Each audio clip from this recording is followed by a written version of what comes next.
Hello students, नवांकुर जी lessons में आप सभी का स्वागत है। पिछली वीडियो में हम कक्षा 8 में से हिंदी के पाठ 8 गणतज्ञ ज्योतिषी आर्यभट्ट का अध्ययन कर चुके हैं। इस वीडियो में हम उसी पाठ के अभ्यास प्रश्नों को समझेंगे। आइए, पहला प्रश्न है, पटना शहर का पुराना नाम क्या है? उत्तर है, पटना शहर का पुराना नाम पाटलिपुत्र है। अगला प्रश्न है, पटना के पास कौन सा प्रख्यात विश्वविद्यालय था? उत्तर है, पटना के पास नालंदा विश्वविद्यालय था। अगला प्रश्न है, पटना के पास किन किन नदियों का संगम हुआ है? उत्तर है, पटना के पास गंडक नदियों का संगम हुआ है। वेधशाला किसे कहते हैं?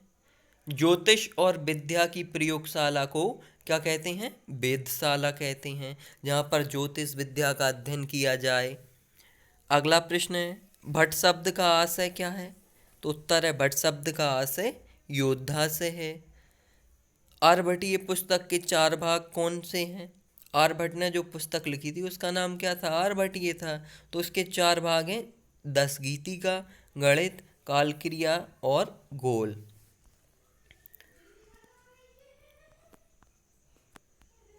अगला प्रश्न है, आर्यभट्टीय की ताड़पत्र पोथियों की खोज किस विद्वान ने की थी? उत्तर है, आर्यभट्टीय ताड़पत्र पोथियों की खोज महाराष्ट्र के विद्वान डॉक्टर भाऊजी दात्री ने सन 1864 में की थी। अगला प्रश्न, पाटलिपुत्र नगर से दूर आश्रम में ज्योतिषी और विद्यार्थी क्यों एकत्रित होते थे? जब हमने पाठ पढ़ा था तब भी समझा था क्यों एकत्रित होते थे। इसलिए होते थे कि वे वहाँ इस बात का पता लगाते थे कि किस समय ग्रहण लगेगा, कहाँ कहाँ दिखाई देगा और कितने समय तक रहेगा। सभी वहाँ पर उत्सुकता से ग्रहण के क्षण का इंतजार करते थे। इसलिए करते थे कि उन्होंने गणना तो पहले ही कर ली कि कहाँ लगेगा, किस समय लगेगा, कितने समय तक लगेगा। अब वे इस बात का इंतजार करते थे कि उनकी जो भविष्यवाणी है, उनकी गणनाएं वो सही होती हैं या नहीं। अगला प्रश्न है, पृथ्वी अपनी धुरी पर चक्कर लगाती है, इस कथन को आर्यभट्ट ने किस तरह लोगों को समझाया? उत्तर है, आर्यभट्ट का उत्तर था, समझ लो कि नदी में एक नाव है। ये हम पाठ पढ़ा था तब भी समझा था, दोबारा समझ रहे हैं कि समझ लिया कि एक नाव है जो क्या है, धारा के साथ नदी में आगे बढ़ रही है। तो उसमें जो नाव में बैठा हुआ आदमी है, अगर किनारे की वस्तुओं को देखेगा तो क्या किनारे की वस्तुएं उसे उल्टी दिशा में जाती हुई अनुभव करती हैं। उसी तरह आकाश के तारों की बात है कि पृथ्वी अपनी धुरी पर पश्चिम से पूर्व की ओर घूमती है और इसी के साथ हम भी घूमते रहते हैं, और इसलिए आकाश का स्थिर तारामंडल हमें पूर्व से पश्चिम की ओर जाता जान पड़ता है। यानी हमें ऐसा लगता है कि सूर्य पूर्व में उगा है और पश्चिम में डूब जाता है, लेकिन असलियत में तो क्या होता है कि पृथ्वी घूम रही है, हम घूम रहे हैं, सूर्य अपनी जगह स्थिर है। दरअसल तारामंडल स्थिर है और पृथ्वी अपनी ही धुरी पर चक्कर लगाती है। अगला प्रश्न है, आर्यभट्ट ने सूर्य ग्रहण और चंद्र ग्रहण के विषय में क्या विचार व्यक्त किए थे? उत्तर, आर्यभट्ट ने सूर्य ग्रहण और चंद्र ग्रहण के विषय में यह विचार व्यक्त किए थे कि चंद्र जब पृथ्वी और सूर्य के बीच आता है तो क्या वह सूर्य को ढक लेता है, और तब क्या होता है, सूर्य ग्रहण होता है। इसी प्रकार जब बड़ी छाया चंद्र पर पड़ती है, तो पृथ्वी की बड़ी छाया जब चंद्र पर पड़ती है तब क्या होता है, चंद्र ग्रहण होता है। यहाँ पर यह याद रखना कि इसी प्रकार पृथ्वी की, यहाँ पर क्या आना है, यहाँ पर आना है पृथ्वी, यहाँ पर रह गया है तो यहाँ पर क्या आ जाएगा, पृथ्वी। तो क्या हो जाएगी सही डेफिनेशन चंद्र ग्रहण की, कि इसी प्रकार पृथ्वी की बड़ी छाया जब चंद्र पर पड़ती है तब क्या हो जाता है, तब चंद्र ग्रहण होता है। अगला प्रश्न है, ज्ञान विज्ञान के क्षेत्र में संसार को प्राचीन भारत की क्या देन है? उत्तर है, ज्ञान विज्ञान के क्षेत्र में संसार को प्राचीन भारत की बड़ी देन रही है। आर्यभट्ट ने हमें चंद्रग्रहण और सूर्यग्रहण की वास्तविक स्थिति का ज्ञान कराया। वे हमारे देश के पहले ज्योतिषी थे जिन्होंने स्पष्ट रूप में कहा कि पृथ्वी स्थिर नहीं है, यह अपनी धुरी पर चक्कर लगाती है। उन्होंने दार्शनिक स्थानमान अंक पद्धति की खोज कर अपने ग्रंथ को संक्षिप्त बना दिया। यानी पूरे संसार को ज्ञान विज्ञान के क्षेत्र में भारत ने कुछ ना कुछ दिया है। शून्य भारत ने दी, सूर्य ग्रहण चंद्र ग्रहण की स्थिति का अध्ययन कराया, को समझाया पूरे विश्व को। अगला प्रश्न है, आर्यभट्ट को प्राचीन भारतीय विज्ञान का चमकीला सितारा, सबसे चमकीला सितारा क्यों कहा जाता है? उत्तर है, आर्यभट्ट को प्राचीन भारतीय विज्ञान का सबसे चमकीला सितारा इसलिए कहा जाता है क्योंकि उन्होंने अनेक खोजें की, सूर्य ग्रहण और चंद्र ग्रहण की नई अवधारणा बताई, पृथ्वी की गति संबंधी मान्यता को भी नवीनता प्रदान की, इसलिए दार्शनिक स्थानमान अंक पद्धति का ज्ञान कराया। विशेष बात यह है कि उन्होंने हमें वैज्ञानिक दृष्टि प्रदान की। अगला प्रश्न है, रिक्त स्थानों की पूर्ति कर वाक्य के सामने छांट कर लिखिए। तो इनमें रिक्त स्थान सही भरना है। पृथ्वी अपनी धुरी पर क्या है? पश्चिम से पूर्व की ओर घूमती है। इसमें क्या आ जाएगा? पश्चिम से पूर्व। अगला है, ग्रहणों की वैज्ञानिक व्याख्या करने वाले तरुण पंडित का नाम क्या था? आर्यभट्ट था। आर्यभट्ट की पुस्तक का नाम आर्यभट्टीय था। अगला प्रश्न है, निम्नलिखित तालिका के आ भाग में कुछ शब्द दिए गए हैं, ब तालिका में उनके विलोम शब्द रूप क्रम से दिए गए हैं। उन्हें तालिका आ में कुछ शब्द हैं, तालिका बा में कुछ शब्द हैं।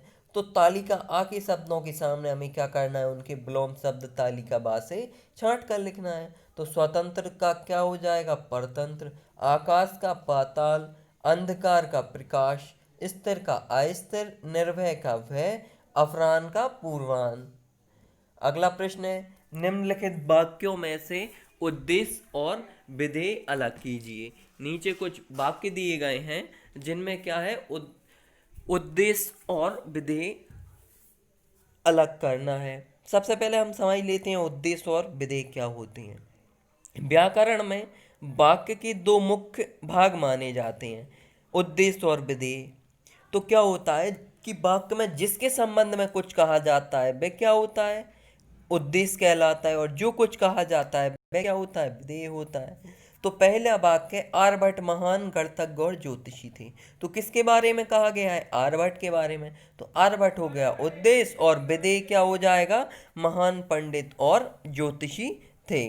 तो ये क्या हो गया? ये विधेय हो गया, यानी जो कुछ कहा गया है इनके बारे में। उसी प्रकार अगले वाक्य में, आर्यभट्ट दक्षिणापथ में गोदावरी तट के क्षेत्र के अस्मक जनपद में पैदा हुए। तो आर्यभट्ट के बारे में कहा गया है ये आर्यभट्ट उद्देश्य, और बाकी बचा हुआ वाक्य विधेय हो गया।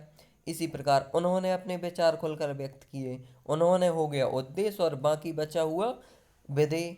आर्यभट्टीय भारतीय गणित ज्योतिष का पहला ग्रंथ है। इसमें आर्यभट्टीय उद्देश्य हो गया, और बाकी बचा हुआ भारतीय गणित ज्योतिष का पहला ग्रंथ है। ये क्या हो गया? विधेय हो गया। तो अच्छे से समझ में आ गया होगा आई होप, कि जिसके बारे में कुछ कहा जाए वाक्य में वो क्या होता है? उद्देश्य, और जो कुछ कहा जाए उसके बारे में तो वो क्या होता है? विधेय होता है। ये सब इंग्लिश में क्या होता है? उद्देश्य को क्या कहा जाता है?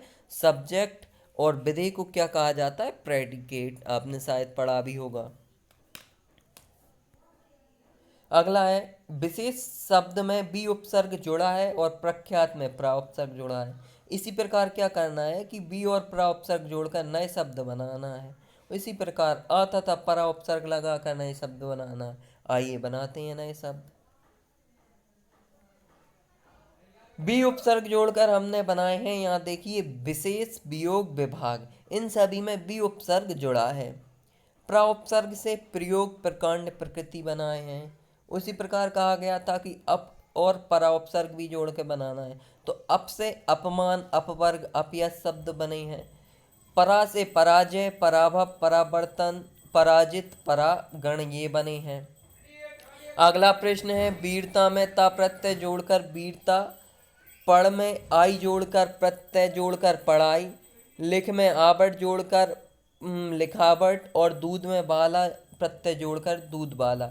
घन में त्वा प्रत्यय जोड़कर घनत्व बना है। इसी प्रकार ता, आई, आवट, बाला और त्व प्रत्यय जोड़कर प्रत्येक के दो दो शब्द बनाइए। तो क्या है, स्वतंत्र में ता जोड़ा अपन ने, क्या बन गया, स्वतंत्रता। सुंदर में अपन ने क्या जोड़ा, ता जोड़ा, क्या बन गया, सुंदरता। लिखना में आई जोड़ा तो लिखाई, और खिलाना में आई प्रत्यय जोड़ा तो खिलाई प्रत्यय बन गया। इसी प्रकार सजाना में आवट प्रत्यय जोड़ने पर क्या है, सजावट। दिखाना में आवट प्रत्यय जोड़ने पर दिखावट बन गया है। उसी प्रकार गाड़ी में बाला प्रत्यय जोड़ने पर गाड़ी वाला, सब्जी में बाला प्रत्यय जोड़ने पर सब्जी वाला, महत में त्वा जो प्रत्यय जोड़ने पर महत्व तथा निम्न में त्वा प्रत्यय जोड़ने पर निम्नत्व। इसी प्रकार हमने उपसर्ग प्रत्यय जोड़कर शब्द विभिन्न प्रकार के बना लिए हैं। अगला है, इस पाठ में विभिन्न प्रकार के शब्द युग्म प्रयुक्त हुए हैं, उन्हें छांटकर समानार्थी, विरोधार्थी और पुनरुक्त शब्द अलग अलग तारीखा में लिखिए। समानार्थी यानी समान शब्द जिनके समान अर्थ हैं। चहल पहल, ब्राह्मण, पुरोहित, इनके समान अर्थ है, ये इस पाठ में प्रयुक्त हुए हैं। विरोधार्थी यानी विपरीत अर्थ वाले। धनो, मानी, लंबे, चौड़े, इर्द गिर्द, दान, पुण्य। पुनरुक्त शब्द यानी दूर दूर और तरह तरह, जिनकी पुनरावृत्ति हुई है, तो वो शब्द भी हमने छांट कर लिख लिए हैं इस पाठ से। तो इस प्रकार भेड़ाघाट पाठ का हमने अध्ययन भी कर चुके हैं, उसके अभ्यास प्रश्नों को भी समझ चुके हैं। आप सभी इनके अच्छे तरीके से नोट्स बना लीजिए, इनको याद करने की कोशिश कीजिए। घर पर रहिए, सुरक्षित रहिए, अपनी पढ़ाई को निरंतर नवांकुर जी लेसन्स के माध्यम से जारी रखिए। Thanks for listening.